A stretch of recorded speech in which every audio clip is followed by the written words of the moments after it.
हमारे साथ सतचंडी महायज्ञ के पावन सानिध्य जिनके निर्देशन में आज 24 अप्रैल से चल रहा सतचंडी महायज्ञ 3 मई को पूर्ण हो चुका है। महाप्रसादी वितरण कार्यक्रम चल रहा है। तो सर, आपके पावन सानिध्य में ये सतचंडी महायज्ञ 24 अप्रैल से 3 मई तक चला है, उसको लेकर क्या कहना चाहेंगे?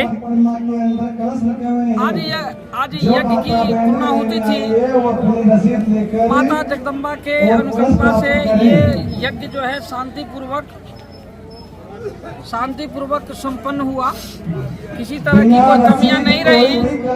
विप्र और साधु संत जो आए थे उनकी भी विदाई हो गई। ठीक है। और यज्ञ का जो उद्देश्य था मानव जीवन के हितार्थ और कल्याण के लिए, वो सारे कर्म उसमें सन्निहित थे।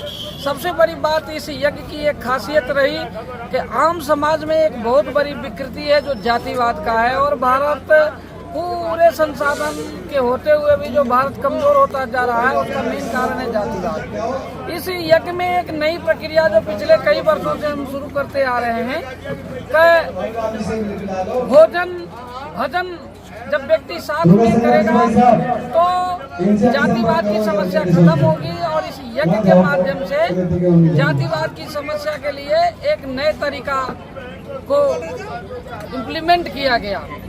संतों ने भी आकर के इस यज्ञ में अपना योगदान दिया। भजन पूजन और आरती में सम्मिलित हुए।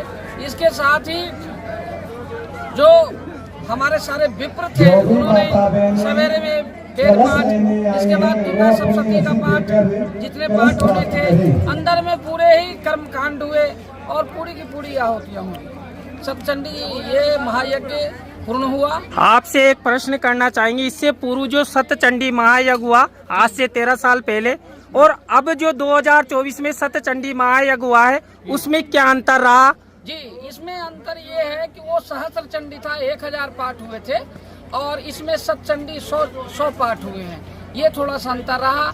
गैदरिंग की भी जो बात थी वो उसमें इससे बहुत ज्यादा अधिक हुआ, लेकिन ये तुरंत बहुत कम समय में इस योजना को लिया गया, और समाज का जो रुख है कम समय में भी इतना सहयोग हुआ, इतना सहायता लोगों ने किया, ये इस बात को साफ साबित करता है कि अगर हम सहस्त्र चंडी भी करते तो ये पूर्ण रूप से सफल होता और माँ जगदम्बा की कृपा बरसती। संसार की सारी सफलताओं को अगर कोई चाहे और उसके लिए कोई साधना है तो वो देवी की साधना है, और देवी की साधना से आदमी जो भी पद, धन, यौवन या जिस तरह की विफलताओं से मुक्ति चाहे सारा सब कुछ पा सकता है। सर, एक आपसे जानना चाहेंगे, जो यज्ञ समिति है उसकी जो व्यवस्थाएं रही उसको लेकर भी आप क्या कहना चाहेंगे? यज्ञ के जो समिति है उनका व्यवस्था बड़ा ही गुणगान योग्य और बड़ा ही सराहनीय है, क्योंकि उसमें सारे हमारे छोटे बच्चे थे, कोई बुजुर्ग लोग नहीं थे। चंद लोग थे जो बुजुर्ग थे, बाकी हमारे युवाओं ने इस बार अपना अनुभव सामाजिक सेवा में जिस तरह का दिखाया, ये बड़ा ही सराहनीय है। हम बहुत कम ऐसे कार्यक्रमों में देखते हैं जो दुकान पे पूरा समय देता है, पूरा समय उनका व्यस्त है। कुछ कर्मचारी वर्ग भी थे, कुछ प्राइवेट सेक्टर में भी काम करने वाले लोगों ने भी अपना समय नियोजित किया, और उनका ऐसा मधुर व्यवहार कि कभी किसी के साथ कोई कटु सत्य नहीं बोले। धार्मिक दृष्टिकोण से हमारे चंद इसमें कार्यकर्ता ऐसे थे जिन्होंने अपना ऐसा समय दिया, ऐसा सहयोग किया कि जनता को जोड़ करके, जैसे हमारे एक बन्ना जी हैं, हमारे पीटीआई जी मार साहब है, शंकर जी हैं, हमारे चंदन जी है, राजनीतिक क्षेत्र से लेकर के समाज के सभी वर्ग इसमें इन्वॉल्व हुए।